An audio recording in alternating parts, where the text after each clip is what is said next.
দেখছেন রাতের সংবাদ। এক গার্মেন্টস কর্মীকে শ্রীপুর উপজেলা জৈনাবাজার এলাকায় আর.এ. সিরামিক্স ফ্যাক্টরিতে চাকরি করতেন মিজান। সে বিভিন্ন লোভ দেখিয়ে বিয়ে করে ওই গার্মেন্টস কর্মীকে, গড়ে আসে 2 সন্তান। কিছুদিন পরে সিরামিক্স ফ্যাক্টরি থেকে চাকরি ছেড়ে যোগাযোগ বন্ধ করে দেয় মিজান। জানা যায় 2020 সালে উপজেলা বাউল মার্কেট এলাকায় ইমান আলীর বারাইটিয়া বাড়িতে সুলমাকে বিয়ে করে মিজান।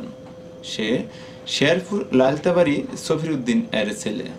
অসহায় সুলেমা বলেন, আমি এই শিশু 2 বাচ্চা নিয়ে এখন ভীষণ কষ্ট রয়েছি। আমার কাছ থেকে নগদ কিছু টাকাও নিয়েছে জমি কিনে বাড়ি করে দিবে বলে। তিনি আর বলেন, আসছে দেয়া সাক্ষাৎ করছে, ওর বিয়ার প্রস্তাব দিছে। আমি 2-3 মাস ঘুরাইছি, বিয়া হয় নাই। সিরিয়া নেওয়া ছিল একটা, পরে আশেপাশের লোকের কাছে খবর নিছে চাকরি করে আরেকে ভালো বেতন পা। পরে রাজি হইলাম, পরে বিয়া করলো। কাজে দেখে বিবাহ হয়েছে বালুকা। কাজের দ্বারা হয়েছে? কাজের দ্বারা তো কত টাকার কাবিন ছিল? 5 লাখ।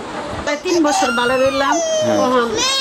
এক বছর ধরে নিখোঁজ। পালায় থেকে এগুলো না কিছু আছে কিনা সঙ্গে আপনার আছে? হ্যাঁ আছে। কোথায় দেখি কাগজ দেখি? হ্যাঁ, কোথায় হয়েছে? বালুকা হয়েছে না?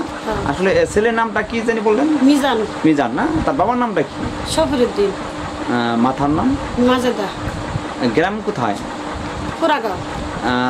থানা? নান্তাবাড়ি শেরপুর। আসলে মানে দীর্ঘ কয় বছর আপনারা সংসার করছেন? 3 বছর করছি। 3 বছর। 3 বছর পরে 2 বাচ্চা নিছি, ভালোই ব্যবহার ছিল। আচ্ছা, 1 বছর ধরে পালাতে গেছে। 1 বছর ধরে। এখন তাহলে আপনি কিভাবে চলতেছেন বলেন? অনেক কষ্ট করে। হ্যাঁ, আপনি কি ফোনে যোগাযোগ করার চেষ্টা করেন? না, কেউ যোগাযোগ নেই। আপনি চেষ্টা করেন না যোগাযোগ করার? সিম পাল্টাইছি। হ্যাঁ, তাহলে এখন আপনি কি চান বলবেন? আমি বিচার চাই। হ্যাঁ, সুস্থ বিচার চাই।